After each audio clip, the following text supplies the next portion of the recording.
আসসালামু আলাইকুম প্রিয় দর্শক, একটা বিব্রতকর অভিজ্ঞতা এবং বিব্রতকর পরিস্থিতি, এই বিষয়টা শেয়ার করার জন্য একটু বেশি রাতে হলেও আপনাদের সামনে হাজির হয়েছি।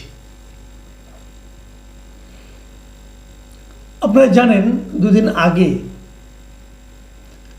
প্রফেসর ডক্টর নাজমুল হাসান কলিমুল্লাহকে গ্রেপ্তার করা হয়েছে। সেই গ্রেপ্তারের বিষয়টা নিয়ে আমি একটা কন্টেন্ট করেছি। এরপর সিনিয়র সাংবাদিক এবং কলামিস্ট জনাব আনিস আলমগীরকে নিয়ে ওনার সঙ্গে আমার একটা আলাপ চাইতে ছিল। আমার অন্য মঞ্চ যে চ্যানেলটা আছে সেখানে আমরা ইন্টারভিউ করি, সেখানে ওনারা ইন্টারভিউ করেছিলাম। সেখানেও কথা প্রসঙ্গে উনি এই কলিমুল্লাহ সাহেবের গ্রেপ্তারের প্রসঙ্গটা এনেছেন এবং উনি বলেছেন অনেকে নাকি ওনাকে নানাভাবে থ্রেট করছে, বলছে যে ওনাকে গ্রেপ্তার করা হয়েছে, এখন আপনাদের পালা। তো আমি নিজেও এটা নিয়ে ক্লিয়ার করেছি যে ওনাকে গ্রেপ্তার করা হয়েছে একটা দুর্নীতি মামলা। যদিও আমি মনে করি এই মুহূর্তে যে মামলায় ওনাকে গ্রেপ্তার করা হয়েছে তার চেয়ে অনেক বড় বড় মামলা থাকা সত্ত্বেও, দুদকের মামলা থাকা সত্ত্বেও অনেকেই বাইরে প্রকাশ্যে ঘুরে বেড়াচ্ছেন এবং এ কারণে মানুষের মধ্যে একটা ধারণা জন্মেছে আসলে দুর্নীতি মামলাটা অজুহাত মাত্র।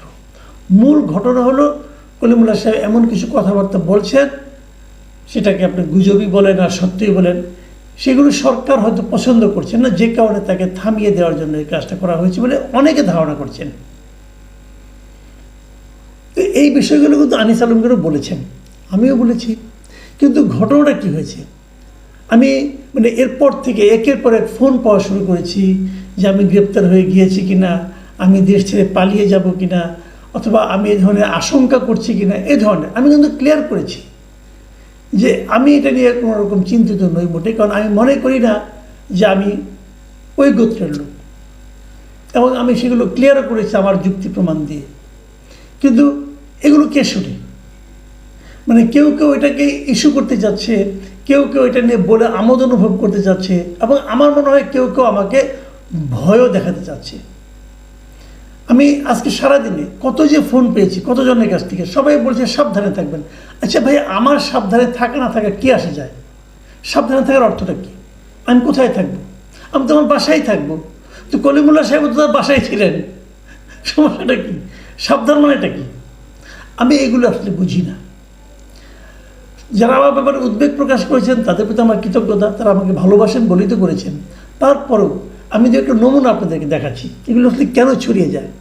দেখুন, আপনারা একজন বিখ্যাত লোক, আমাদের একজন সাহিত্যিক, কবি সাহিত্যিক, আমি কয়েকগুলি ফেসবুক স্ট্যাটাস আপনাদেরকে পড়ে শোনাই, তাহলে আপনি বুঝবেন যে আমি কোন ঝামেলার মধ্যে আছি।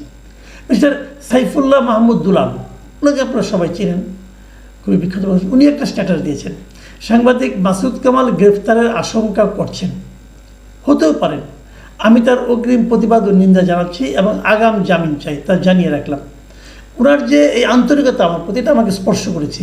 কিন্তু প্রথম যে বাক্যটা, যে সাংবাদিক মাসুদ কামাল গ্রেফতারের আশঙ্কা করছেন, এটা আমি কারো কাছে এই ধরনের আশঙ্কার কথা এখন পর্যন্ত প্রকাশ করিনি, এবং আমি মনে করি আমি এই ধরনের আশঙ্কা করছি না। আমি তো এমন কিছু করিনি যে আমাকে গ্রেপ্তার করা হতে পারে, আমার মধ্যে কোনো মামলা নেই, কোনো কিছু নেই, কেন আমি আশঙ্কা করব?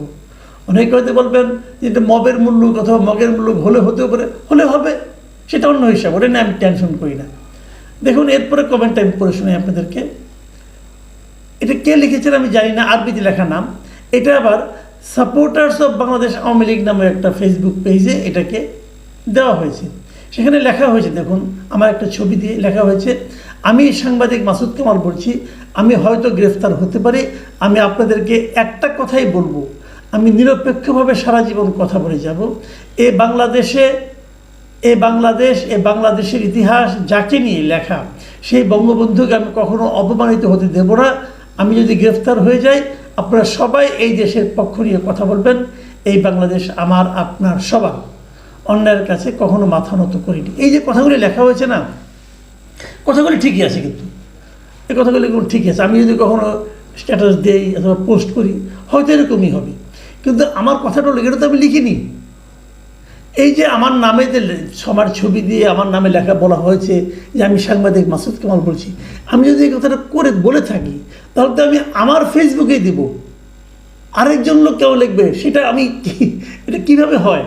তো এটা আমি করিনি ভাই। যিনি এই কাজটা করেছেন তার প্রতি আমার স্বনির্বন্ধ অনুরোধ, হয়তো উনি আমাকে ভালোবাসেন, হয়তো উনি আমাকে নিরাপদে দেখতে চান, এই জন্য হয়তো করেছেন, কিন্তু আমি যেটা বলিনি সেটা আমার মুখ দিয়ে আপনারা চালাবেন না প্লিজ। দেখুন, এই একই স্ট্যাটাস আবার আরেকজন তিনি দিয়েছেন, মোহাম্মদ আমিরউদ্দিন চৌধুরী, উনি দিয়েছেন।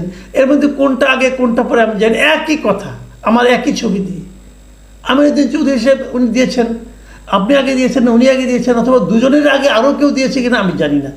তো এই বিষয়গুলো আমাকে কিন্তু আমার বিভিন্ন সুরির যারা আছেন তারা আমার কাছে পাঠিয়েছেন। তো এই কথাগুলি আমি বলিনি এভাবে, আমি স্ট্যাটাস দিলে তো আমিই দিতাম, তাই না?